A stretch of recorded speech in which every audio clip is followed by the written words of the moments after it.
انگلستان میں کرکٹ پیدا ہوا ہے اور انگلستان کے غلاموں میں کرکٹ گیا ہے. 8 ملک جو کرکٹ کھیلتے ہیں جو انگلستان کی غلامی میں رہ چکے ہیں، صرف یہی دنیا میں کرکٹ کھیلتے ہیں. باقی پوری دنیا میں کرکٹ نہیں کھیلتے، بلکہ بعضوں کو بڑی شدید نفرت ہے کرکٹ سے، اسی وجہ سے کہ استعماری کھیل ہے، غلامی کے دور کا کھیل ہے، آقاؤں کا کھیل ہے جو غلاموں سے کھیلتے تھے. یہ پاکستان پر ہمیشہ کے لیے کرکٹ پہ پابندی لگا دی جائے، اس کو ذلت کا کھیل ہی قرار دیا جائے. چونکہ جب آپ نیوزی لینڈ جاتے ہیں تو وہ ذلت ہوتی ہے، تذلیل ہوتی ہے، جب نیوزی لینڈ ادھر آتا ہے تو پھر آپ کی تذلیل ہوتی ہے. تو جب اس سے ذلت ہی حاصل ہونی ہے، اور شروع میں ہی یہ ذلیلوں نے آپ کو کھیل سکھایا ہے، برطانیہ نے سکھایا ہے، تو اس ذلت کا طوق گردن سے نکال دو. بلکہ یہ کام کرنے کے ساتھ ساتھ اور بہت سارے، جس طرح وزیر اعظم نے کہا کہ انگریزی احساس کمتری ہے اور انگلش میڈیم سسٹم ہماری ناکامی کی بڑی وجہ ہے. مان رہے ہو کرکٹ انگریزوں کا کھیل ہے، انگریزی زبان احساس کمتری ہے، اور انگریزی تعلیمی نظام ہماری ناکامی کا سبب ہے. تو ایک دفعہ پاکستان کو بالکل پاک کرو اس آلودگی سے کہ انگریزی نصاب ختم ہو، انگریزی زبان تک یا حد تک رہے لیکن انگریزی میں جو نصاب ہے یہ ختم ہو جائے. انگریزی نام جتنے بھی روڈوں کے، سڑکوں کے اور شہروں کے ہیں یہ سارے چینج کرو. ایبٹ آباد انگریزی نام ہے، یہ والٹن انگریزی نام ہے، لاہور کا آدھا لاہور انگریزوں کے نام پر ہے. ہو بھئی انگریزوں کے نام ختم کرو. کیا پاکستان میں شخصیات نہیں ہیں محترم؟ شہداء ہیں پاکستان میں اور بہت سارے. اگر کسی اور کا نام نہیں رکھ سکتے ہو، یہ پاکستانی فوجیوں کے نام پر ہی رکھ دو ان شہروں کے، جگہوں کے نام. جتنے پل ہیں انگریزوں کے نام پر، شہر ہیں انگریزوں کے نام پر، دکان ہیں انگریزوں کے نام پر. ایک دفعہ یہ انگریزی کا گند اٹھا کے باہر پھینک دو. نہ رہے بانس نہ بجے بانسری، کوئی ذلیل کر ہی نہ سکے، بہانہ ہی نہ ہو.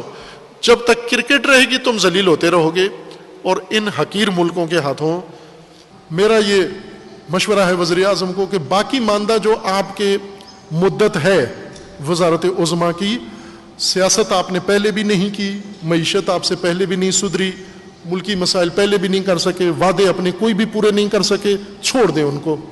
باقی ماندہ مدت میں 2 سال میں فقط اس قوم کو احساس کمتری سے نکالیں. میری نظر میں یہ قائد اعظم سے بڑا کارنامہ ہوگا. قائد اعظم نے غلامی سے نجات دی، جسمانی طور پر غلامی سے نجات دی. آپ اگر اس قوم کو احساس کمتری سے اور اس غلامی سے نجات دیں تو آپ نے سب سے بڑی اہم آزادی اور غلامی ان کی رہائی انہوں نے عطا کی ہے. آپ نے غلامی، آپ اس ذہنی غلامی سے اور اس کلچرل غلامی سے، تہذیب کی غلامی سے اس کو نکالیں، اس احساس کمتری سے لوگوں کو نکالیں. آپ پاکستانی قوم میں یہ احساس کمتری ڈالا گیا کہ عزت دنیا میں انگریزی کی ہے. جس کو انگریزی آتی ہے وہ عزیز ہے، جو انگریزی میں پڑھتا ہے وہ عزیز ہے، جو انگریزی اسکول میں جاتا ہے عزیز ہے. پاکستان کے گھر گھر میں، ہر ماں میں، ہر عورت میں، ہر باپ میں یہ احساس حقارت رچا بسا ہوا ہے. اس احساس حقارت سے تکلیف اٹھاتے ہیں، انہیں احساس کمتری اور پستی کا احساس ہوتا ہے.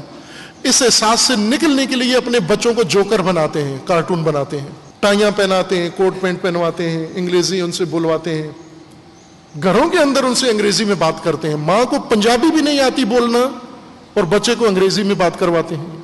یہ احساس کمتری ہے، احساس حقارت ہے. اس احساس حقارت سے نکلنے کے لیے انسان جو حرکتیں کرتا ہے اس سے اور زیادہ احمق اور الو نظر آتا ہے.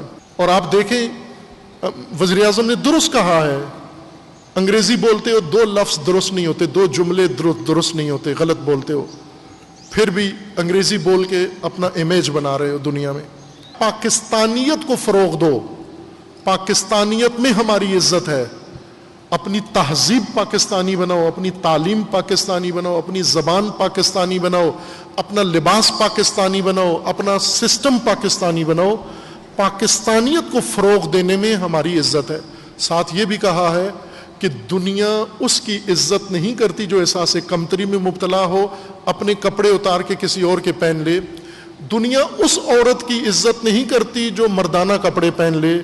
دنیا اس مرد کی عزت نہیں کرتی جو زنانہ کپڑے پہن لے، تو دنیا اس قوم کی عزت نہیں کرتی جو اپنا لباس اتار کے کسی اور قوم کا لباس پہن لے۔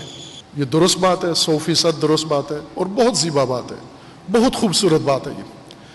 یہ وہ بات ہے جو کم از کم میں ایک طالب علم کی حیثیت سے 40 سال سے جو بات عرض کر رہا ہوں، طالب علمی کے زمانے سے اپنے جوانوں کو، اپنے عزیزوں کو، اپنی قوم کو، چونکہ زیادہ تر جو تبلیغی ہماری گفتگو ہوتی تھی ریکارڈ ہوتی جاتی تھی، اگرچہ وہ پرانے زمانے کی ریکارڈنگ اتنی معیاری نہیں ہے، لیکن ریکارڈ پہ موجود ہیں یہ ساری چیزیں کہ ہمیں پاکستانیت کو فروغ دینا ہے، پاکستانی نیشن بننا ہے، پاکستانی کلچر اور پاکستانی قوم کا ایک تصور پیش کرنا ہے۔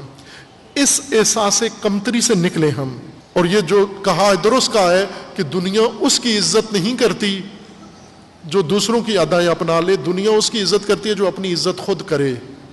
جب آپ کوئی عزت نہیں ہے اپنے کلچر کی، اپنی زبان کی، اپنے دین کی، تو دوسرے کیوں عزت کریں آپ کی؟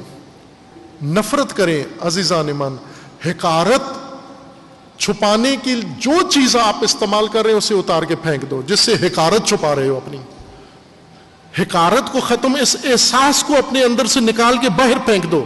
کیوں حقیر ہیں ہم شلوار قمیض پہن کر؟ کیوں حقیر ہو جائیں ہم اردو بول کر؟ کس نے یہ پڑھا دیا آپ کو کہ یہ حقیر لوگوں کی ہے؟ حقیر اس صورت میں لگتے ہیں کہ ہم پاکستانی ہو کر انگریز بننے کی کوشش کرتے ہیں، نہ انگریز لگتے ہیں نہ پاکستانی لگتے ہیں، بالکل ایک الو لگتے ہیں اس صورت میں۔ اس احساس سے باہر آنا چاہیے ہمیں۔ سب سے بڑھ کر خدا راضی ہوگا اس بات پر کہ 22 کروڑ انسانوں کو احساس حقارت سے نکال کر ان کے اندر احساس عزت پیدا کر دیا ہے۔ وہ پاکستانی ہونے میں فخر کریں، پاکستانی ہونے پہ سر اٹھا کے چلیں، پاکستانی شناخت بنائیں اپنی، اور پاکستانی شناخت بنا کے ساری دنیا میں جائیں۔ انگلش آتے ہوئے جا کر اردو بولے دنیا کے ساتھ، ساری زبانیں سیکھو، زبانیں سیکھنے میں کوئی مشکل نہیں ہے، انگلش سیکھو، بھرپور سیکھو، لیکن بولو اردو۔ جس طرح دنیا میں عزیز قوم میں چائنا اپنی عزت کی، دنیا نے بھی عزت کی، اور کروا بھی لی دنیا سے اپنی عزت۔ جنہوں نے اپنی عزت نہیں کی، دنیا نے بھی ان کی عزت نہیں کی ہے۔